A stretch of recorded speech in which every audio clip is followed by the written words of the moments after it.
Hello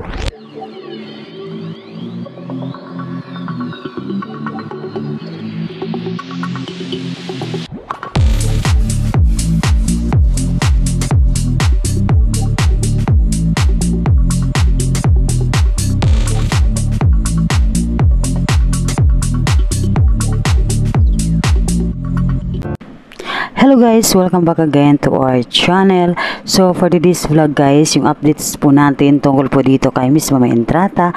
Itong picture na to guys sa ating screen ay kuha po ito guys mula po sa Facebook po ni Miss Mama Entrata, na kung saan para bang hinihintay niya itong si Vice Ganda. Hindi alam ng ilan mga fans niya kung bakit nga ba hinihintay ni Mama Entrata itong si Vice Ganda. Yung pala guys is meron pala silang bagong endorsement na sila po ay magkasama.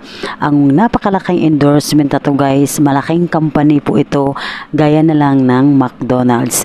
Kung ating pong natatandaan guys, si Mama Entrata at si Vice Ganda, iuna po sila nagsama sa isang pelikula na Fantastica. Pero ngayon ay hindi man sila magkasama ulit sa pelikula. Pero guys, magkasama naman sila sa isang malaking endorsement gaya ng McDonald's, na kung saan ay talaga naman alam po natin na sikat po sa buong mundo ang McDonald's.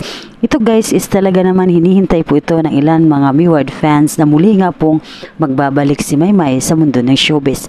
Dahil nga mukhang naglaylo ito noong nakarang taon, dahil nga bising-busy siya sa kanyang pag-aaral doon sa Canada.